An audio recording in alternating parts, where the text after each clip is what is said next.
I'm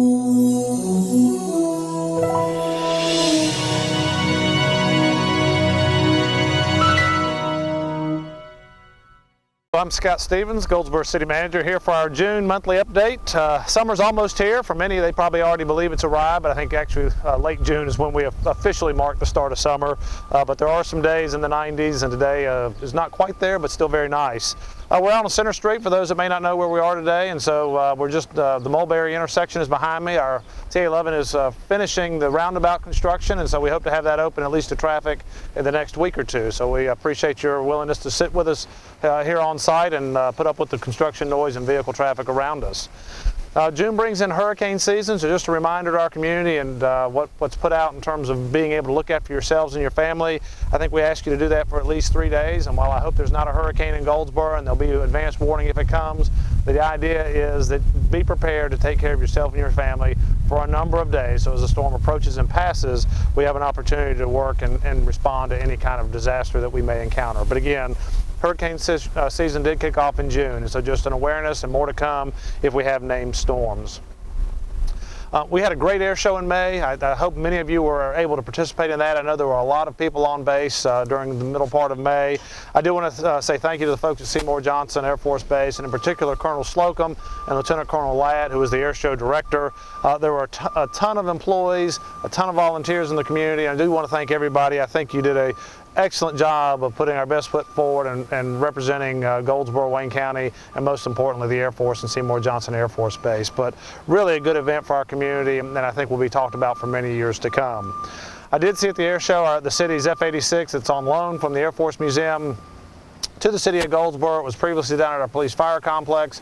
We moved it out to the base many months ago. They have refurbished it. They put it on display during the air show. I thought it looked fantastic. They made some final touch-ups. We're going to push the landing gear up under, and we've worked with a contractor on trying to facilitate moving it back downtown and then putting it behind the wings sign there at Ashland Center. So it'll be on a pole behind the wing signs coming over downtown, and again, that should be happening by late summer. So again, that's coming. You'll see some activity in terms of the base being built for the airplane, and then we'll announce the time of moving that aircraft back downtown and try to make that a community event as well.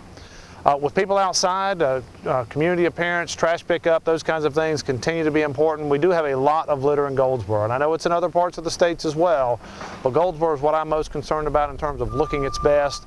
So please do your part. The city's out all the time cleaning up, picking up, trying to make it better where we can. We ask each resident and business owner to do their part as well. So all you can do to help with trash pickup and cleanup and making our community look the best it can would certainly go a long way for all of us. June 1st, the City Council did approve our budget. Our year runs July 1st to June 30th, so the City Council adopted our budget for next year, June 1st. It's a $54 million budget, so quite a lot of money to flow through. A lot of that is the salaries and benefits. It's the employees that are serving the community, and the next big part really it gets into our utility operations side. Included for employees is a 1% cost of living increase that will be effective in July, and then a 1.5% merit pool that will be effective in January. For the community, you'll see resurfacing is what we're always asked about, so the major part there, about $500,000 in street resurfacing money for next year. We'll try to bid that contract later this year and have conversations with our city council on which streets to do, but there are plenty of streets that need it. The $500,000 will not address all of them, but it is continuing that work of resurfacing at least some every year. And then we have a number of vehicles to replace, from police vehicles to just vehicles that are out in service each day in Parks and Rec and Public Works and other departments. So those are things that we'll be working towards as we move along. Our new budget does reduce full-time staff by 5 positions, so although we've created some new positions, we have overall reduced total number of city employees by 5 full-time positions this year. And again, we continue to try to do more with less and then more with part-time staff where it makes sense for us in serving you. One staff member that is leaving us this year that at least has been in the newspaper a lot, but I'd like to personally thank, is our police chief, Jeff Stewart. He is retiring at the end of June, and Jeff served with the city 28 years. He's been a great employee. I think for my tenure here, he's been an absolute phenomenal chief. A lot of work still to be done. I think it's always a work in progress in terms of crime in this community, but Jeff Stewart has been one very approachable, attended a ton of events, and he will really be missed. So I want to say thank you personally to Jeff. We'll have more recognition of him later in the month, but if you see Chief Stewart, thank him for his service and wish him well in the future endeavors. As Chief Stewart leaves July 1st, I'm going to appoint Major Mike West as our interim chief. Major West's been a long-standing employee in the department. I'm excited to have him as our interim chief and have no concerns about the department functioning well under his leadership for at least a period of 6 to 9 months. And my thought process today is let him be the interim chief. That'll let me see him in the job. It'll let him see if that's a job he'd really want. I think it'll make him a good applicant. But at the end, we'll post the job late this year with the idea of going through a hiring process in February or March, January, February, March timeframe, involving some community members to be part of that selection process, and then ultimately trying to pick the best person out of our pool of applicants to be our chief. And again, I think Major West will be a good applicant, but we'll see 6 months from now if he is the best applicant as we go through that final selection process. The other thing occurring in Goldsboro is we've got our conversion to fully automated garbage trucks going on, from a truck that had a driver and 2 men on the back to really a truck that has just a driver and an arm that reaches out. We had a newspaper article I thought was fairly accurate. It came across a little heavy-handed, and I would tell you we're going to work with the community to help you adjust to the new system. And for many of our residents, I hope you don't even know we've made a change. It ought to be a similar service in front of your home. For a number of residents, we switched your day of the week for 500 or 600 residents, so for those it definitely is a change. And then for others, it'll be just minor adjustments to placement of the can so that the one-arm truck can reach out and dump it, and then a problem with trying to make sure we're not overfilling the cans or working with you individually to try to resolve those kinds of issues. So if you have questions, please don't hesitate to call. It's new routes to us, same days of the week for most of our citizenry, a few minor changes for about 500 or 600 of our citizens, and again, just trying to work through a new process. But more to come as we move through on that, but thank you for your patience with us, and please call if you have any concerns.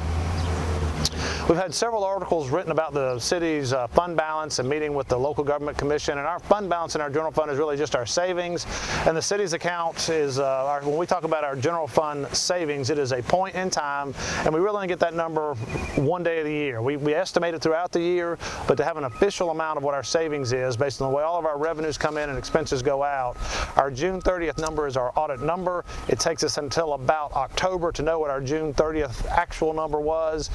We had prepared an audit that was approved last year by the local government commission. We went back to borrow debt. The local government commission said one of the things that we had done related to the Dell settlement, they had approved incorrectly, and we had to adjust that. And so it reduced our fund balance, or our savings that we haven't obligated for anything, to about $600,000, which was a very low number for us. And so with that said, we had worked to reassure them in our borrowing that at the end of this year, this June 30th, we expect it to be closer to $5.6 million. So we're going to take it from about $600,000, which is now the official number from June 30th, 2014, to where we'll be about $5.6 million when we get our audit done this year. And again, I won't have that number officially until October timeframe, but we believe that to be a fairly accurate representation of where the city will be. So I just say all that to say it was the timing of a settlement that we paid that led to the decrease in fund balance and the restated audit, and I think overall we're in very good position financially, and just want to reassure the community in that. And I think the local government commission reaffirmed their support of Goldsboro and believing the same thing when they approved our debt service for our W.A. Foster project of about $6 million for a design build project we've been working with TA11. That should be awarded by City Council and go to construction in July.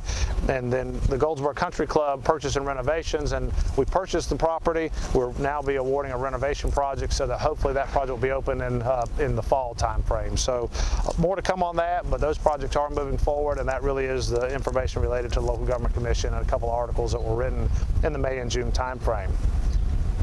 City Council also authorized staff to apply for a Tiger 7 grant, and our downtown executive director, Julie Metz, has made that application. $13 million in projects, $10 million grant is what we were asking of the federal government. It would renovate Union Station, and it would turn it into a transportation or a train station facility with an interim use as a meeting space. And I guess the value of Union Station, for those that are into historic preservation, the building needs work at some point or it won't be salvageable. And so we'll continue to look to leverage our local monies through federal or state grants in terms of trying to do the renovation work. It also includes the conversion or the final completion of Center Street, the last two one-way pairs on Center Street, really residential in nature, a whole lot different than what we've done in the first 4 blocks. But it would basically be trees and sidewalks and lighting, utility work and resurfacing, but a similar geometry to what is currently there with a much wider grassed median versus what we've done through the business district of downtown. And then the final part of that is about $1 million in the Cornerstone Commons that would put permanent bathrooms. It would put put stages, it would have shelters, and then it would also have a splash pad for kids during the summer. So again, we'll see if that's funded. We won't know that until the fall of this year, and work would not begin and probably until sometime in 2017. So it's just a process of going through and requesting the grant fund and applying for it. We'll know later if we're awarded, and then we'll share more with you as we go through that. Our Center Street project still going very well. We appreciate the businesses and their willingness to work with us on this and their patience with us, but T11 is making good progress. As you come downtown, you'll start to see it all taking shape, from the roundabouts to the sidewalks. Again, we're on track to be finished in November, and hopefully with some interim openings ahead of that in terms of sidewalk and maybe streets. But again, appreciate everybody's patience there. Our transfer center, Gateway Transfer Center, bus station, and the work along Walnut Street and Carolina and Georgia Avenues, that work ought to be completed in July. So for those in that area, a little more time and we'll be complete. And then we'll probably officially open the Gateway Transfer Center for bus traffic sometime in September. We'll have an official groundbreaking event there where we open that facility. And I think that'll get me into activities. I will tell you, I had the opportunity to participate in Cruise the Neuse with my 14-year-old son, where you canoe or kayak down the Neuse River, about a 7-mile stretch. Our Parks and Rec department did a phenomenal job with that event. It was May 30th. If you missed it this year, they plan to do another one in the fall, and I would highly encourage you to put it on your calendar and think about it. They had close to 150 participants this year. A beautiful day, but it just exposes you to a different part of our community that many of us just either don't know about or take for granted or just don't get around to paddle along the Neuse River and float down. It really was a very enjoyable experience. Coming up, Parks and Rec has the state cornhole tournament that will have been held here June 12th and 13th. So I hope you were able to be part of that and come witness that. More to come in cornhole, as it seems to be a growing sport. There's a 3-on-3 stalker tournament, really related for youth, held here June 20th and 21st. So again, more to come on that, and we'll talk through that. But we're looking forward to have visitors in our community as well as for folks here to participate. The Paramount Theater has an unusual concert this summer, and that we have the North Carolina Symphony here June 30th. It is a free concert, but you must have tickets. So call the box office there at the Paramount Theater, get your ticket, and come down June 30th and enjoy a wonderful summer concert. And then finally, I'd mentioned the Center Street Jams, ongoing here every Thursday night through the summer in the John Street parking lot. So would encourage you to do that again every other Thursday night at 6 o'clock. A lot more activities. If you get to the city's website or call or our downtown or Parks and Rec or Paramount websites, they will all give you information about activities in the community. We'd encourage you to come out and be part of that. And as always, if you have questions or comments or need anything from the city, please don't hesitate to call me or email or whatever works best for you. Email from our website, the Citizen Request tab will send you to my office, or my email address I think you can find, or call me. Either way, happy to talk to you and look forward to working with you and serve the community. Thanks.